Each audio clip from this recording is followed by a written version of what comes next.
110 minutes of high-intensity soccer and no score to show for it between 22nd-ranked BYU and Washington State, a team just outside the top 25. Welcome to our BYU TV Sports Special post-game report. Alongside Natalie Lewis, I'm Spencer Linton.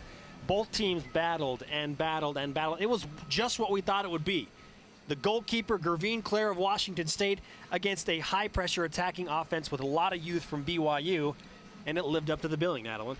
Oh, there were tremendous numbers of goal-scoring opportunities for BYU, and Washington State had a few as well. And just a really fun game, a lot of physicality, a lot of athleticism, and certainly some competitiveness. Busy Phillips, a true freshman, coming in, and why not have a crack at goal? And here we come, Washington State with their first look. Powers coming out of the backfield, and then it's Michelle Murphy over to Nikki Fernandez with the 1v1, but Claire coming up huge again. Thornock not able to put it in, and then we're back down on the other side of the field.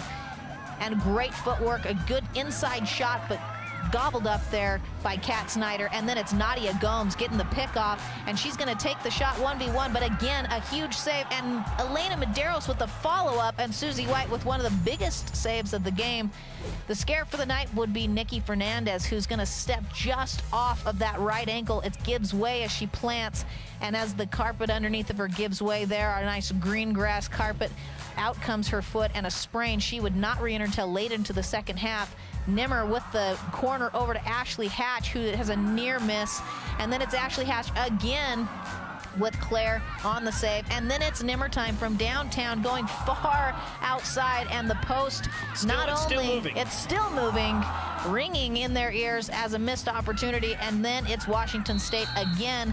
Hannah Clark coming up big as a freshman goalkeeper. Ashley Hatch, beautiful ball forward to Maddie Lyons, who's not able to capitalize as she swallows up by two Washington State defenders. And then a last-ditch opportunity from Washington State off the corners to Jeffers on the outside, who would just have a near miss. Overall, a great game. Plenty of shots to show, no goals to go for. 17 shots to be exact for BYU, 10 of those on target, 16 to the Pullman Cougars, 7 on target, 8 corner kicks, a Category 1 easily by Washington State. Other than that, pretty fair match tonight. Thus, we have a double overtime scoreless draw. Our BYU alumni game changer is Catherine Schneider. She's with Lauren Frankel. Kat, I'm sure you guys are exhausted, but what is it like to play a game like that and then come out with a tie? Well, we're very hungry for the win, and so we're not very satisfied. We're very competitive as a team, as a group, and although we've played great teams, we're hungry for that win, and we believe that we can put it away. So it's a little bit disappointing, but we're learning a lot as we go, and so I think we're just taking it in stride, taking what we've learned from it, and pushing forward and ready for the next game. What does Coach Rockwood say to you after a match like that?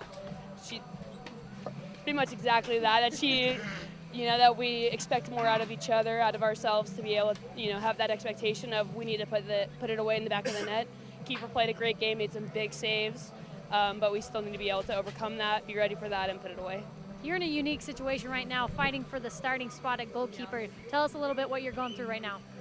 Well, Hannah's amazing, and she's incredible competition, and so it just really pushes me in practice and in games to make sure that I'm at my very best always and to not let down ever. Thanks, girl. Congratulations. Thank you. Thank you, Lauren. Catherine Schneider, 4 saves and 4 save opportunities. As we wrap things up here, BYU now winless through 2 games for the first time since 2004, the only time that has happened in the program, though both of those games not losses. A tie against Cal State Fullerton 1-1 last Friday night, and now a scoreless draw against Washington State. BYU has a couple of days of practice at home before they have to recuperate and now hit the road for a lengthy road trip at Tennessee on Friday. Natalie, what needs to happen for BYU to get into the win column? Well, I thought they played a really great game tonight. Their offense looked very strong. I think that they could work on the possession in the transition. They had some great counterattacks, and because they are so fast, those counterattacks will prove to be a deadly weapon for them. They lost possession a lot during those. And so just some young mistakes, but overall, I think what we saw was a great batch of talent. Coach Rockwood knows what to do with them, and they'll be a great team. So Jen Rockwood will have to wait just a little bit longer for win number 309 in her illustrious career. That is our BYU TV Sports postgame wrap-up, 0-0 between BYU and Washington State.